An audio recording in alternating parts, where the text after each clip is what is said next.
오늘 아침에 화장실 가셨을 때 소변에 거품이 많이 나지 않으셨나요? 혹시 그냥 지나치셨나요? 그 거품이 바로 여러분 콩팥이 보내는 위험 신호일 수 있습니다. 저는 지난주에 정말 가슴 아픈 일을 겪었어요. 제 친구 한 분이 응급실에 실려갔거든요. 평소 무릎 아프다고 약국에서 진통제 사다 드시던 분이에요. 약국 약인데 뭐 하시면서 석 달을 드셨대요. 그런데 어느 날 갑자기 숨이 차고 다리가 퉁퉁 붓더래요. 급히 병원 갔더니 의사 선생님이 깜짝 놀라시면서 하신 말씀이요. 조금만 더 늦었으면 투석 받으셔야 했습니다. 그 친구가 울면서 제게 그러더라고요. 나는 약국에서 파는 약이니까 안전한 줄 알았어. 의사 처방도 아니고 그냥 살 수 있는 약인데. 여러분, 지금 이 순간에도 집에 진통제 있으신 분? 혹시 2달 넘게 드시고 계신 건 아닌가요? 오늘 이 방송은 여러분 생명을 구할 수도 있는 방송입니다. 왜냐하면 지금부터 제가 말씀드릴 4가지 약물과 5가지 음식, 이게 바로 여러분 식탁 위에, 냉장고 안에, 약통 속에 들어있을 수 있거든요. 그리고 더 무서운 건요, 콩팥이 망가지는데 증상이 거의 없다는 거예요. 여러분이 나는 괜찮아 하고 생각하시는 바로 그 순간에도 콩팥은 조용히 망가지고 있을 수 있어요. 오늘 이 방송 끝까지 들으시면 3가지를 확실히 아실 거예요. 첫째, 어떤 약이 콩팥을 망가뜨리는지. 둘째, 어떤 음식을 당장 식탁에서 빼야 하는지. 셋째, 지금 당장 집에서 할 수 있는 간단한 콩팥 체크법. 특히 마지막 부분에 제가 알려드릴 소변 거품 확인법. 이거 하나만 알아도 투석으로 가는 길을 막을 수 있습니다. 혹시 요즘 부쩍 피곤하신가요? 밤에 소변 보러 자주 일어나시나요? 발목이 예전보다 좀 부은 것 같으신가요? 그럼 더더욱 이 방송을 끝까지 들으셔야 해요. 자, 그럼 지금부터 시작하겠습니다. 휴대폰은 잠시 내려놓으시고 볼륨 좀 높여주시고요. 집중해주세요. 여러분 콩팥을 지키는 시간 지금 시작합니다. 먼저 콩팥이 우리 몸에서 얼마나 중요한 일을 하는지 말씀드릴게요. 이걸 알아야 왜 콩팥을 지켜야 하는지 이해가 되시거든요. 여러분, 콩팥이 하루에 얼마나 많은 일을 하는지 아세요? 우리 몸의 피 전체를 하루에 40번씩 걸러내요. 40번이에요. 쉬지 않고요. 생각해 보세요. 만약 여러분이 집안 청소를 하루에 40번 해야 한다면 힘들겠죠. 그런데 콩팥은 그 일을 평생 하고 있어요. 우리가 자는 동안에도, 밥 먹는 동안에도, TV 보는 동안에도요. 콩팥이 하는 일이 뭐냐면요. 첫째로 피 속의 노폐물을 걸러내요. 우리가 음식을 먹으면 몸에서 영양분을 쓰고 찌꺼기가 나오잖아요. 그 찌꺼기를 콩팥이 걸러서 소변으로 내보내는 거예요. 둘째로 물의 양을 조절해요. 물을 많이 마시면 소변이 많이 나오고 적게 마시면 소변이 적게 나오잖아요. 그게 다 콩팥이 조절하는 거예요. 셋째로 혈압을 조절해요. 콩팥에서 나오는 호르몬이 혈압을 조절하거든요. 그래서 콩팥이 나빠지면 혈압도 같이 나빠지는 거예요. 넷째로 뼈를 튼튼하게 해요. 콩팥이 비타민 D를 활성화시켜서 칼슘이 뼈에 잘 붙게 도와줘요. 그래서 콩팥이 나빠지면 골다공증도 같이 오는 거예요. 5째로 피를 만들어요. 콩팥에서 나오는 호르몬이 골수를 자극해서 피를 만들게 해요.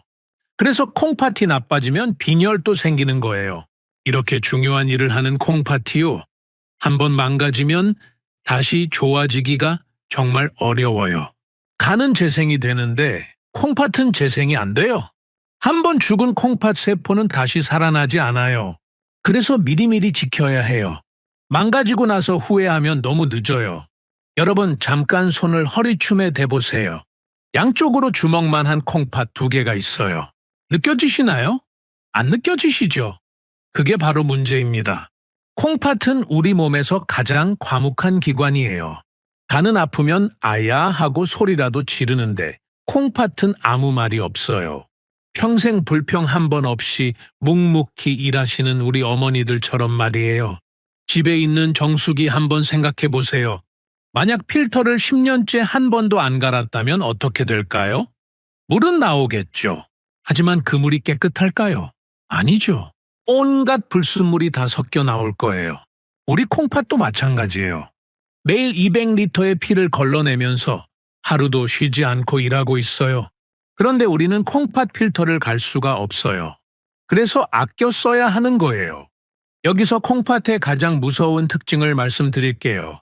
콩팥은 원래 능력의 80% 이상을 잃어도 별다른 증상이 없어요.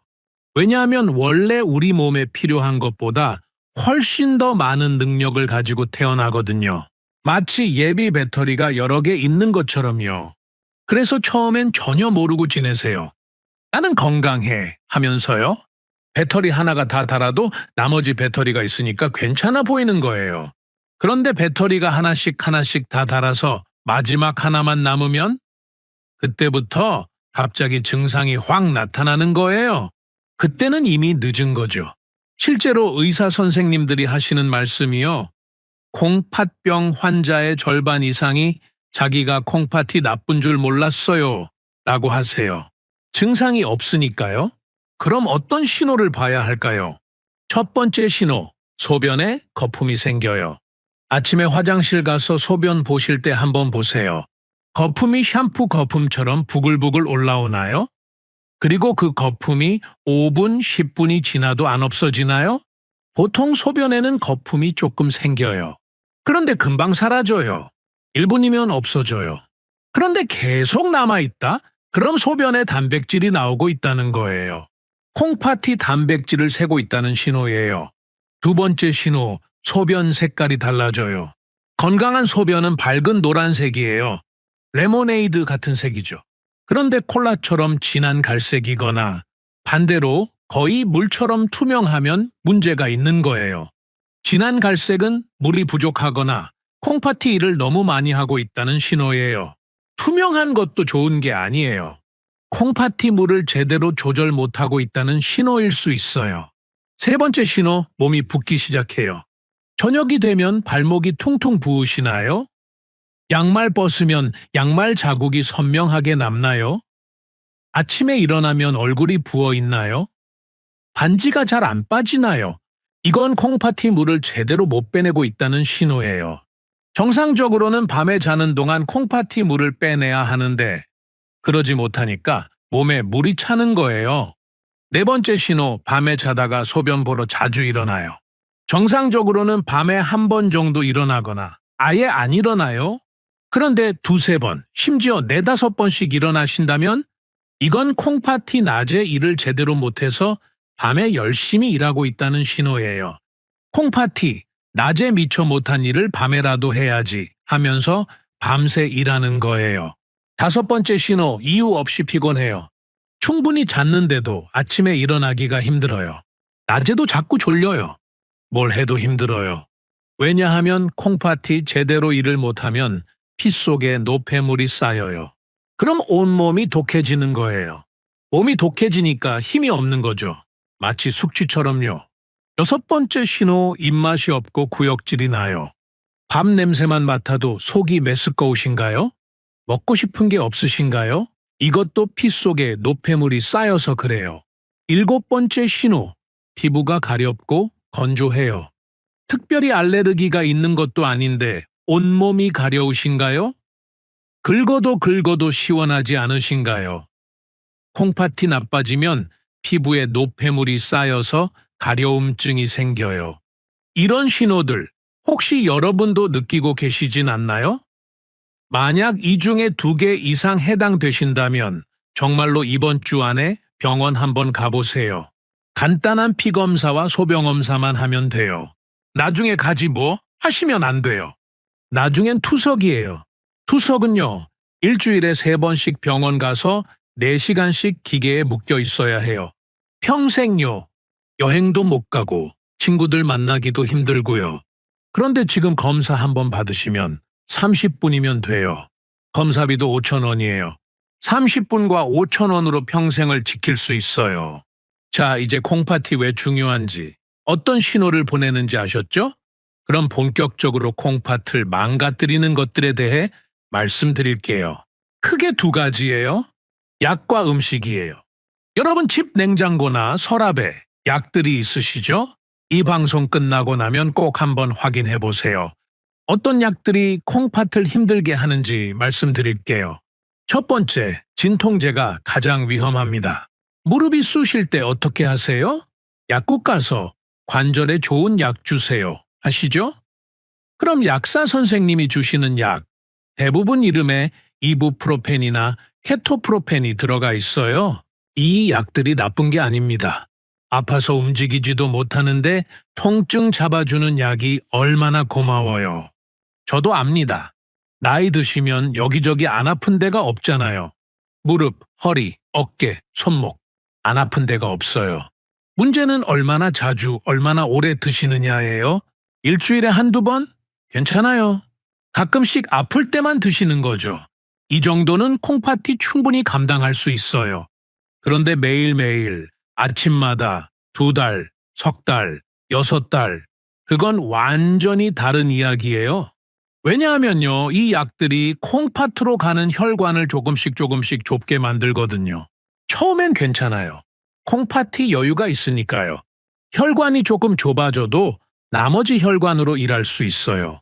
그런데 매일매일 약을 먹으면 혈관이 계속 좁아져요. 하나씩 막히는 거예요. 그럼 어느 순간 콩팥이 버티지 못해요. 마치 수도관이 녹슬듯이 말이에요. 처음엔 물이 잘 나오죠. 그런데 녹이 쌓이고 쌓이면 어느 날 갑자기 물이 안 나오잖아요. 콩팥도 똑같아요. 제가 실제로 상담한 환자분 중에 이런 분이 계셨어요. 70대 할머니셨는데요.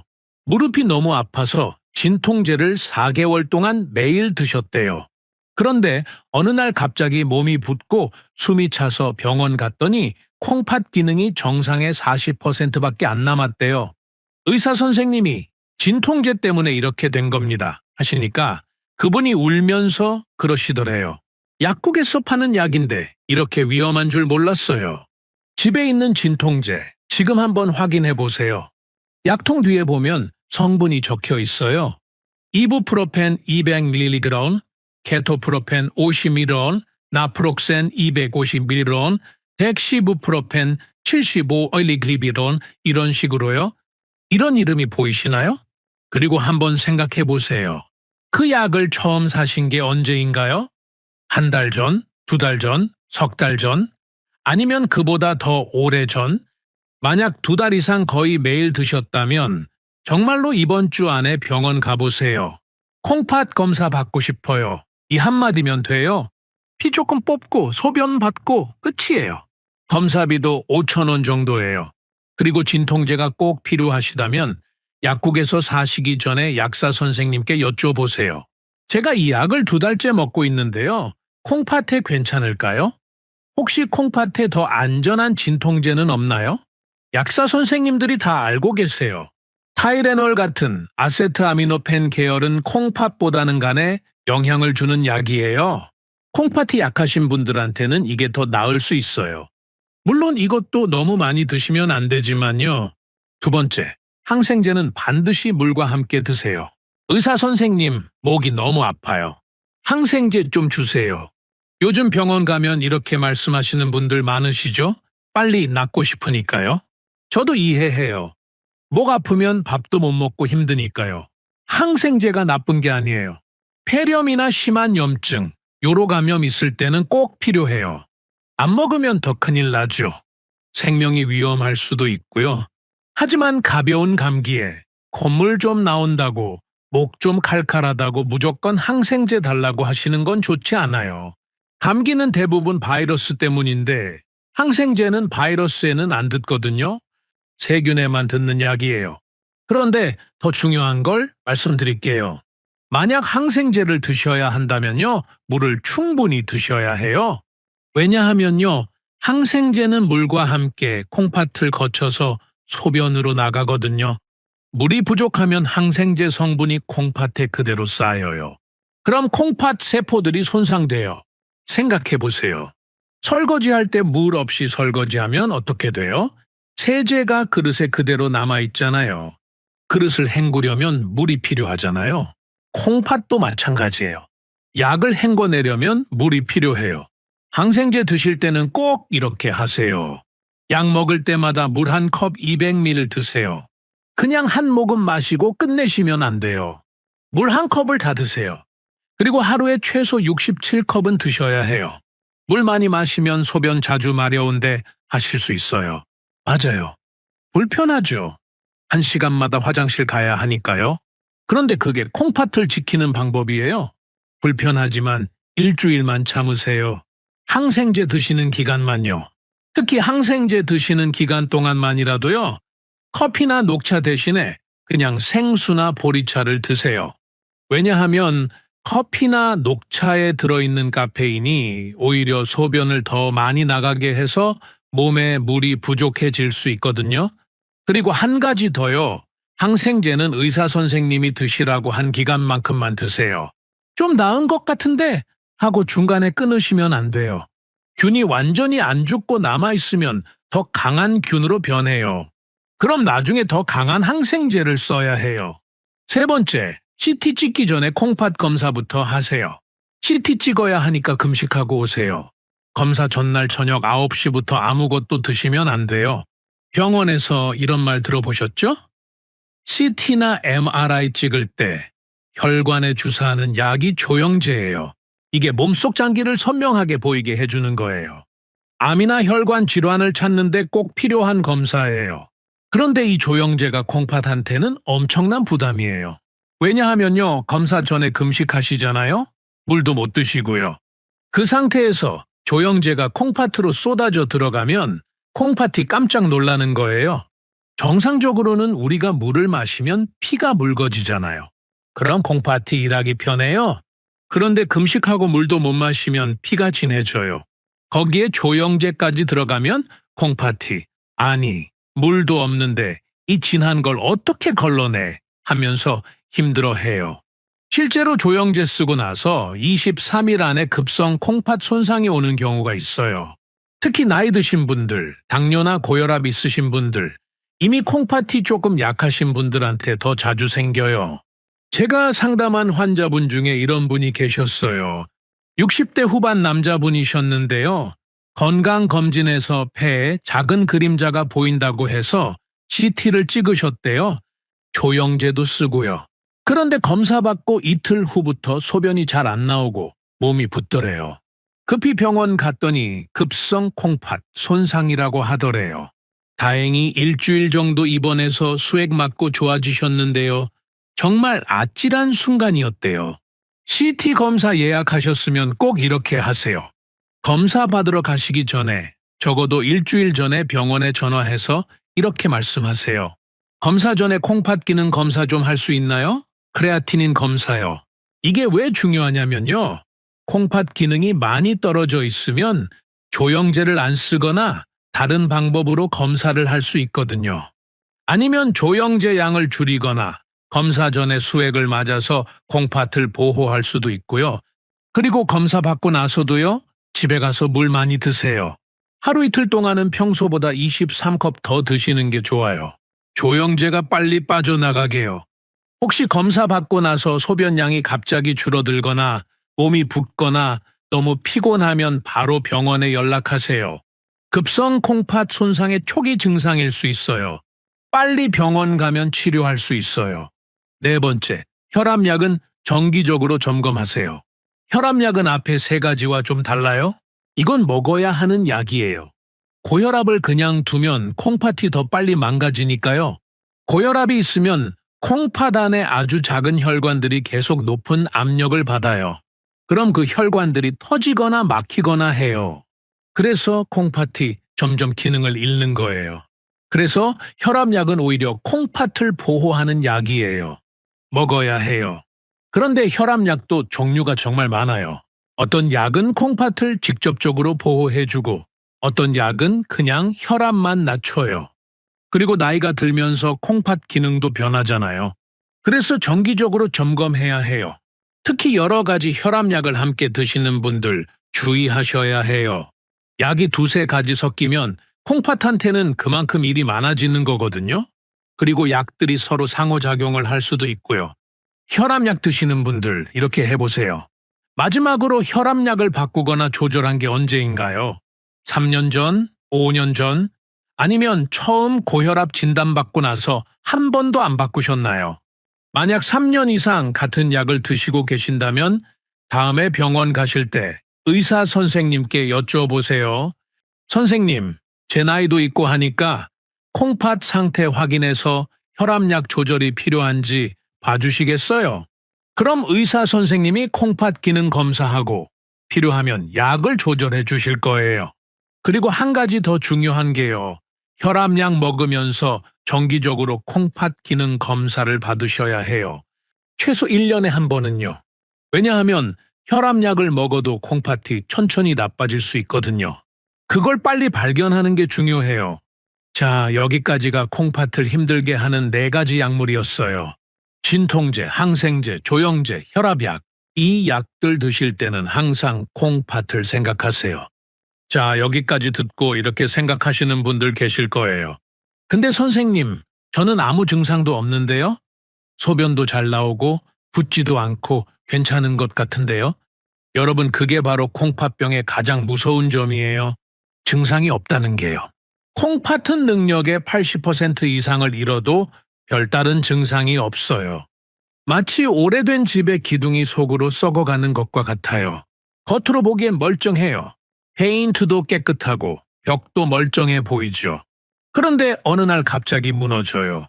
왜냐하면 안에서 기둥이 다 썩어버렸거든요. 대한신장학회 통계를 보면요. 정말 가슴 아픈 이야기인데요. 투석 시작하시는 분들의 60% 이상이 저는 증상이 전혀 없었어요. 라고 말씀하신대요. 멀쩡히 잘 지내시다가 어느 날 갑자기 숨이 차고 다리가 붓고 너무 피곤해서 병원 갔더니 이미 말기예요.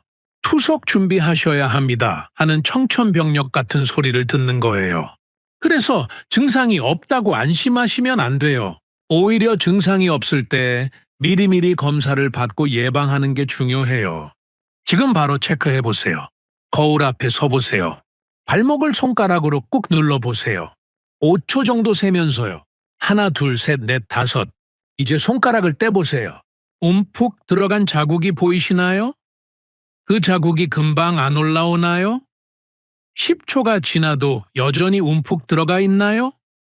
그럼 몸에 물이 차고 있다는 신호예요. 콩팥이 물을 제대로 못 빼내고 있는 거예요. 그리고 요즘 어떠세요? 평소보다 더 피곤하신가요? 아침에 눈 뜨기가 힘드신가요?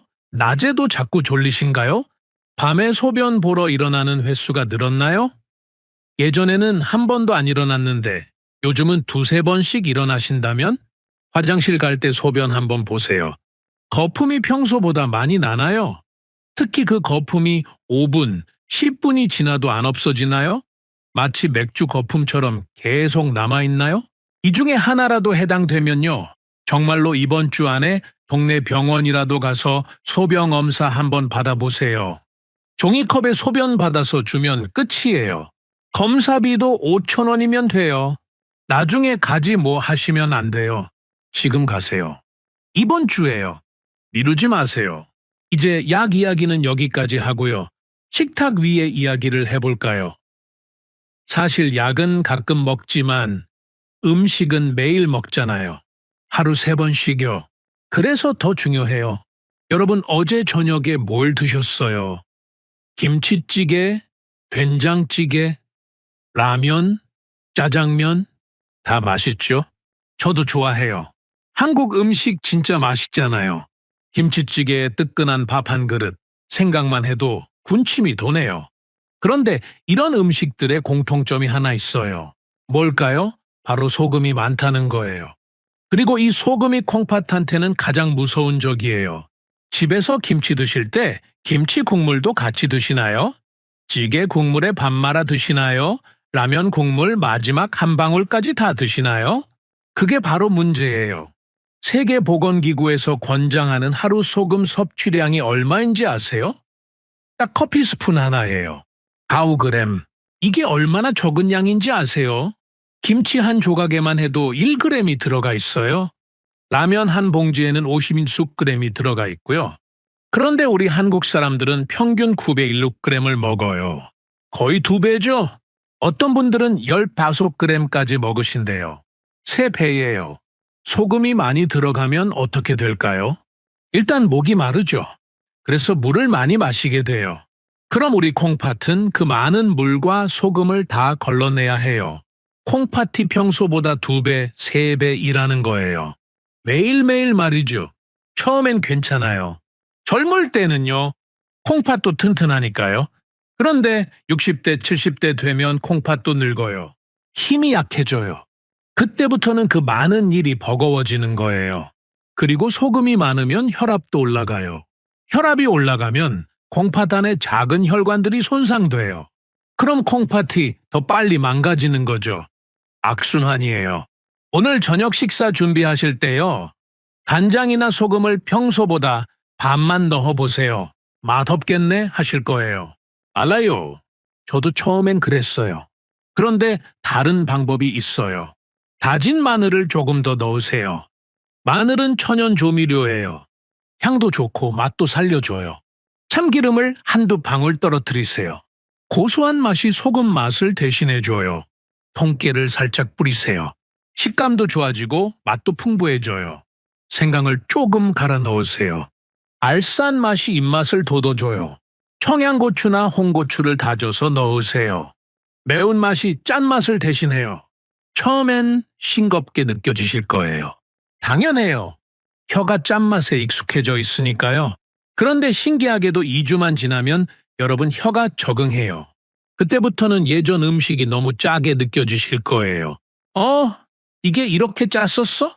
하시게 될 거예요. 그리고 김치찌개나 된장찌개 드실 때 국물은 조금만 드세요. 건더기 위주로 드시고요. 국물 한 그릇에 소금이 20cg이나 들어가 있어요. 국물만 안 드셔도 소금 섭취량이 반으로 줄어요. 라면 드실 때도요. 스프를 다 넣지 마세요. 반만 넣으세요. 그리고 국물은 남기세요. 라면 한 봉지에 소금이 55g 들어가 있어요. 하루 권장량을 한 끼에 다 먹는 거예요. 고기는 적당히만 드세요. 건강하려면 고기 많이 먹어야지. 힘내려면 단백질 챙겨 먹어야지. 이렇게 생각하시는 분들 많으시죠? 특히 나이 드니까 근육 빠진다고 고기 열심히 드시는 분들 계세요. TV에서도 그렇게 말하고요. 나이 들수록 단백질 많이 먹어야 한다고요? 맞는 말이에요. 단백질은 중요해요. 근육을 만들고 면역력을 높이고 상처를 낫게 해요. 그런데요, 콩팥이 약한 분들한테는 고기가 독이 될 수 있어요. 왜냐하면요, 고기를 먹으면 우리 몸에서 단백질을 분해해요. 그러면 요소, 크레아티닌 같은 찌꺼기가 나와요. 이걸 누가 치워야 할까요? 바로 콩팥이에요. 건강한 콩팥은 문제 없어요. 그 찌꺼기를 다 치워요. 그런데 이미 기능이 떨어진 콩팥은요. 그 찌꺼기를 다 못 치워요. 그럼 찌꺼기가 몸에 쌓이는 거죠. 그게 쌓이고 쌓이면 피가 탁해지고 온몸이 독해져요. 그럼 어떻게 될까요? 피곤하고 입맛이 없고 구역질이 나고 결국엔 투석을 해야 하는 거예요. 적당한 양이 얼마일까요? 쉽게 알려드릴게요. 여러분 손바닥 한번 펴보세요. 엄지손가락 빼고요. 딱 그 정도 크기, 그 정도 두께의 고기나 생선이 한 끼 적정량이에요. 그것밖에 안 돼요? 하실 거예요. 알아요. 정말 적게 느껴지시죠? 고기 좋아하시는데 이렇게 줄이라니 서운하실 거예요. 그런데 그 대신 두부를 곁들이세요. 두부 반모 정도요. 두부는 식물성 단백질이라 콩팥한테 부담이 훨씬 덜해요. 그리고 영양도 충분해요. 계란도 좋아요? 하루에 1개 정도요. 계란도 좋은 단백질 공급원이에요. 그리고 고기는 가급적 삶거나 찌세요. 구우면 맛있죠. 저도 압니다. 그런데 구울 때 나오는 그 탄 부분, 까맣게 탄 부분 있잖아요? 그게 콩팥한테 안 좋아요. 발암 물질도 있고요. 삶은 닭가슴살, 찐 생선, 수육 이런 식으로 조리하세요. 거기에 쌈채소 싸서 드시면 맛도 좋고 건강에도 좋아요. 채소는 물에 담갔다가 데쳐서 드세요. 바나나, 토마토, 오렌지, 시금치, 감자, 고구마. 다 건강에 좋다고 하는 음식들이죠? 맞아요? 건강한 사람한테는요. 그런데 콩팥이 약해진 분들한테는 이 음식들이 위험할 수 있어요. 왜냐하면 칼륨이 많이 들어있거든요. 칼륨은 우리 심장 박동을 조절하는 중요한 미네랄이에요. 정상적으로는 콩팥이 칼륨을 조절해요. 많으면 빼내고 적으면 보관하고요. 그런데 콩팥이 약하면 칼륨을 제대로 못 빼내요. 그럼 몸에 쌓여요. 칼륨이 쌓이고 쌓이면 어떻게 될까요? 심장이 불규칙하게 뛰기 시작해요. 심장 박동이 빨라지거나 느려지거나 건너뛰거나 해요. 심하면 심장이 멈출 수도 있어요. 정말 무서운 거예요. 그럼 채소랑 과일을 아예 안 먹어야 하나요? 아니에요. 채소를 드실 때는 꼭 물에 담가 두세요. 최소 1시간, 가능하면 2시간요. 물을 채소 양의 10배 정도 넉넉히 부어서요. 그러면 칼륨이 물로 빠져나와요. 거의 절반 정도가요. 신기하죠? 칼륨은 물에 잘 녹는 성분이거든요. 그 다음에 데쳐서 드세요. 물 끓여서 채소 넣고 한번 데치세요. 데친 물은 버리고요. 왜냐하면 데친 물에 칼륨이 나와 있거든요. 이렇게만 해도 칼륨 걱정을 반 이상 줄일 수 있어요. 감자나 고구마 드실 때도 마찬가지예요. 껍질 벗기고 작게 썰어서 물에 담가 두세요. 12시간요. 그 다음에 삶아서 드시면 칼륨이 많이 줄어들어요. 과일은요. 통조림 과일이 생과일보다 칼륨이 적어요. 왜냐하면 통조림 만들 때 시럽에 칼륨이 빠져나가거든요. 시럽은 버리고 과일만 드세요. 햄, 소시지는 가급적 피하세요. 햄, 소시지, 통조림, 라면, 인스턴트 식품. 편하잖아요? 조리하기도 쉽고 금방 먹을 수 있고요. 특히 혼자 사시는 분들은 이런 거 많이 드시죠. 그런데 이런 음식들에 인이라는 성분이 엄청 많아요. 식품 첨가물로 들어가는 인산염 말이에요. 인이 많으면 뭐가 문제냐면요. 첫째로 뼈가 약해져요. 칼슘이 빠져나가거든요. 골다공증이 생기고 골절 위험이 높아져요. 둘째로 혈관이 딱딱해져요. 혈관벽에 인이 쌓이면서 석회화가 돼요. 그럼 심장병, 뇌졸중 위험이 높아지죠. 셋째로 콩팥을 더 빨리 망가뜨려요. 장 볼 때 이렇게 하세요. 가공식품 사실 때 뒤에 성분표 한번 보세요. 작은 글씨로 쓰여 있어요. 인산염, 이산이인산, 삼인산, 폴리인산. 이런 이름 보이시나요? 그럼 그 제품은 선반에 다시 놓으세요.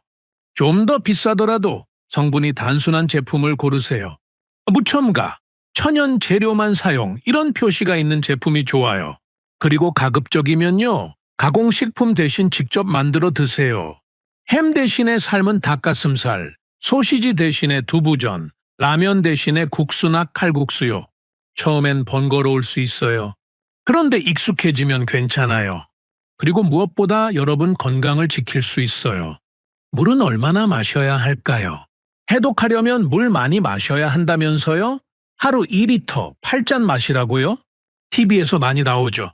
연예인들도 그렇게 말하고요. 물 많이 마시면 피부도 좋아지고 건강해진다고요. 그런데 이게 모든 사람한테 다 맞는 이야기는 아니에요. 콩팥이 건강한 분들은 물 많이 드셔도 돼요. 오히려 좋아요. 노폐물도 잘 빠져나가고 혈액순환도 잘 되고요.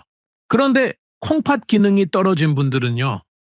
물을 많이 마시면 몸이 그 물을 다 못 빼내요. 그럼 어떻게 될까요? 얼굴이 붓고 다리가 붓고 손이 붓고 온몸이 부어요. 숨이 가요. 왜냐하면 폐에도 물이 차거든요. 심하면 응급실 가야 해요. 그래서 콩팥이 약하신 분들은 의사 선생님이 물 섭취량을 제한하는 경우도 있어요. 하루에 1리터만 드시라고 하기도 해요. 그럼 물을 얼마나 마셔야 할까요? 이렇게 확인하세요. 아침에 일어나서 화장실 가실 때 소변 색깔을 보세요. 레모네이드처럼 연한 노란색이면 딱 좋아요. 적당히 수분이 유지되고 있다는 거예요. 너무 진한 갈색이면 물이 부족한 거예요. 그럼 컵반 정도씩 더 드세요. 한 번에 많이 마시지 말고 조금씩 자주 드세요. 반대로 거의 투명하게 맑으면 물을 너무 많이 드시는 거예요. 조금 줄이세요. 그리고 한 가지 더요. 물을 벌컥벌컥 한꺼번에 드시지 마세요. 콩팥이 갑자기 들어온 물을 처리하느라 힘들어해요. 조금씩 자주 드세요. 식사 30분 전에 반 컵, 식사 후 1시간 뒤에 반 컵, 이런 식으로요. 콩팥한테 그게 훨씬 편해요. 여기까지 들으시고 이런 생각 드실 거예요. 나는 해당 안 될 것 같은데? 나는 건강한데? 한번 체크해 볼까요? 이 중에 해당되는 거 손가락으로 하나씩 세어 보세요. 혈압약 드시고 계신가요? 혈당이 높다는 소리 들어보셨나요? 65세 이상이신가요? 진통제를 2개월 이상 거의 매일 드신 적 있으신가요? 가족 중에 콩팥병으로 투석 받으신 분 계신가요? 요즘 부쩍 피곤하신가요? 밤에 소변 보러 2번 이상 일어나시나요? 이 중에 3개 이상 해당되신다면요. 콩팥 검사 한번 받아보세요. 검사는 어렵지 않아요. 정말 간단해요. 동네 병원 가서 콩팥 검사 받고 싶어요. 이 한마디만 하시면 돼요. 그럼 간호사 선생님이 피 조금 뽑고 종이컵 주면서 소변 받으시라고 할 거예요. 그게 다예요. 5분이면 끝나요. 검사비도 비싸지 않아요. 피검사 3,000원, 소변검사 2,000원, 합해서 5,000원 정도예요. 결과는 다음 날이면 나와요. 빠르면 당일에도 나오고요. 검사지를 받으시면 의사 선생님께 간단하게 물어보세요. 선생님, 제 콩팥 괜찮나요? 그럼 의사 선생님이 네, 정상입니다 하시거나 조금 주의하셔야겠어요 하실 거예요. 건강식품은 정말 조심하세요. 홈쇼핑에서 콩팥에 좋다는 건강식품 샀는데요. 먹어도 될까요? 이런 질문 정말 많이 받아요. 특히 요즘 TV 보면 콩팥 좋아진다는 제품 광고 참 많이 나오잖아요. 투석 안 해도 된다. 콩팥 기능 회복, 신장 기능 개선 이런 말 하면서요. 조심하셔야 해요. 건강기능식품은 약이 아니에요. 식품이에요. 그래서 정확한 임상시험 데이터가 없는 경우가 많아요. 특히 콩팥이 약한 분들한테 안전한지 제대로 검증된 게 거의 없어요. 더 큰 문제는요. 이런 제품들이 칼륨, 마그네슘, 인 같은 미네랄을 많이 함유하고 있다는 거예요. 건강한 사람한테는 좋을 수 있어요. 그런데 콩팥이 약한 분들한테는 이게 오히려 독이 될 수 있어요. 그리고 또 하나요. 여러분이 혈압약이나 당뇨약 드시고 계신다면요. 건강식품이 그 약들과 상호작용을 일으킬 수 있어요. 약 효과를 너무 강하게 만들어서 위험해지거나 반대로 약효를 떨어뜨려서 혈압이나 혈당이 조절이 안 될 수도 있어요. 건강식품 사기 전에 이것부터 확인하세요. 첫째, 나한테 정말 이 영양소가 부족한가? 검사로 확인했나? 많은 분들이 몸에 좋다니까 하고 사시는데요. 정작 본인한테 부족한지는 모르세요. 혈액 검사 해보면 오히려 정상이거나 많은 경우도 있어요. 둘째, 의사 선생님께 여쭈어봤나?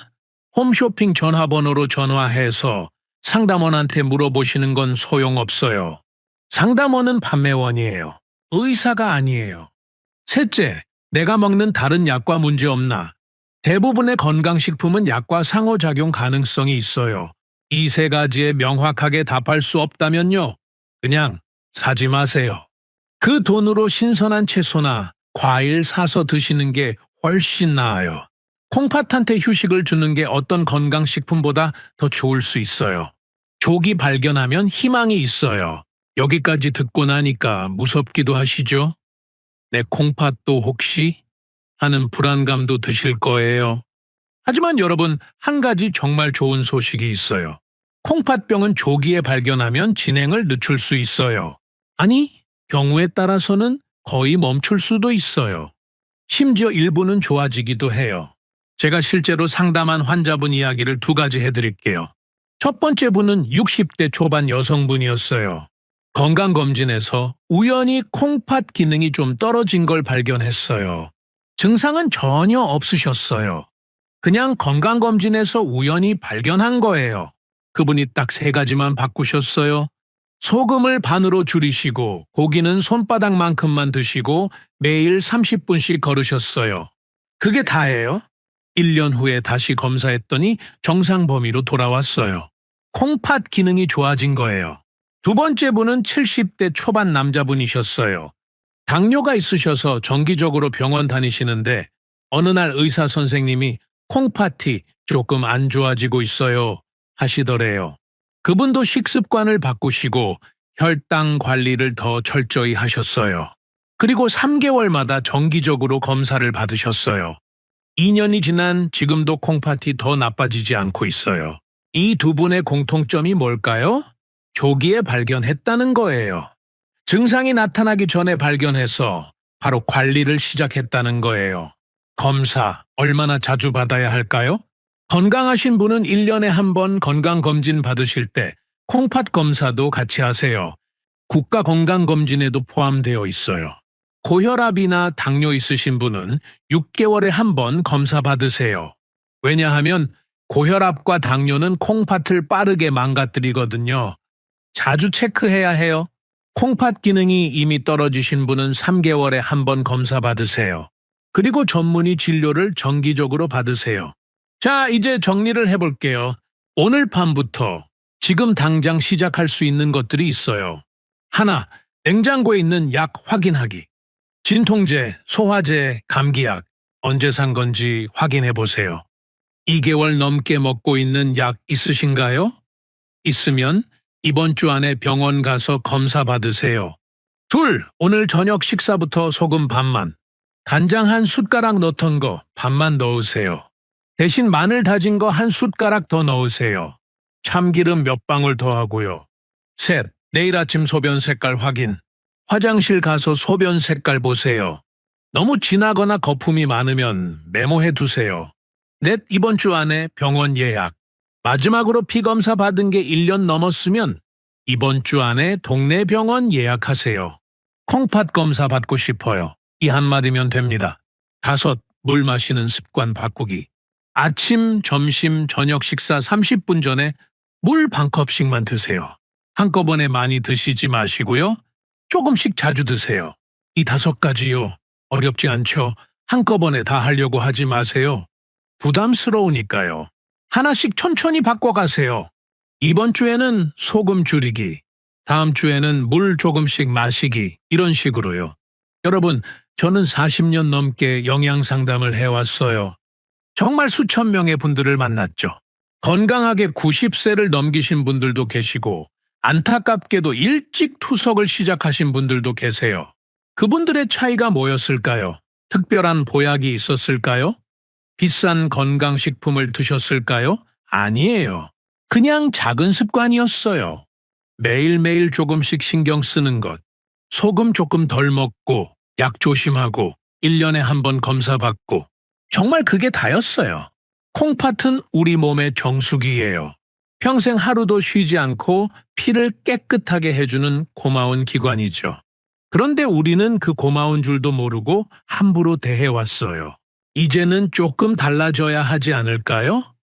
콩팥도 우리가 조금만 챙겨주면 우리를 평생 지켜줄 거예요. 오늘 이 방송 들으시고 나서요, 댓글 하나만 남겨주실래요?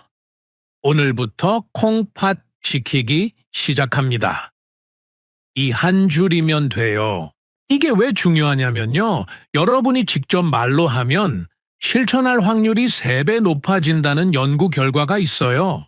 그리고 여러분의 다짐이 다른 분들에게도 용기가 돼요. 그리고 이 방송 주변 분들께 꼭 공유해 주세요. 특히 진통제 자주 드시는 분, 혈압 높으신 분들께요. 방송 하나가 누군가의 콩팥을 살릴 수 있어요. 진짜로요? 다음 방송에서는 콩팥을 살리는 운동법과 수면 습관에 대해 자세히 알려드릴게요. 운동하면 콩팥에 좋나요? 많이 물어보시거든요. 정답은 하는 방법에 따라 다르다예요. 어떤 운동이 좋고 어떤 운동은 피해야 하는지, 콩팥 상태에 따라 운동량을 어떻게 조절해야 하는지 다 알려드릴게요. 그리고 수면도 중요해요. 밤에 자는 동안 콩팥이 회복을 하거든요. 잠을 제대로 못 자면 콩팥이 회복할 시간이 없어요. 채널 구독하시고 알림 설정 꼭 해주세요. 여러분, 건강은 돈 주고 살 수 없어요. 하지만 지킬 수는 있어요. 오늘부터 시작하면 돼요. 콩팥이 아프지도 않고 말도 안 하지만요. 여러분이 조금만 신경 써주면 콩팥은 여러분을 평생 지켜줄 거예요. 70대, 80대까지 투석기에 묶여있지 않고 자유롭게 여행도 다니고 손주들 밥도 해주고 친구들 만나서 웃고 떠들 수 있는 그런 삶. 그게 바로 여러분이 지금 작은 습관 하나 바꾸면 얻을 수 있는 미래예요. 저는 영양건강 전문가 이혜진이었습니다. 다음 방송에서 또 만나요. 그때까지 건강하세요. 이 방송의 내용은 일반적인 건강 정보를 제공하기 위한 것입니다. 개인의 건강 상태에 따라 적용이 다를 수 있으므로 구체적인 치료나 약물 조절은 반드시 의사와 상담하신 후 결정하시기 바랍니다. 특히 이미 콩팥 질환으로 치료 중이시거나 여러 가지 약을 드시고 계신 분들은 임의로 약을 끊거나 식단을 급격하게 바꾸지 마시고 반드시 담당 의사 선생님과 상의하세요. 건강은 천천히, 꾸준히 지켜가는 거예요. 조급하게 생각하지 마시고 오늘 하나, 내일 하나씩 바꿔가시면 됩니다. 여러분 모두 건강하시고 행복하세요.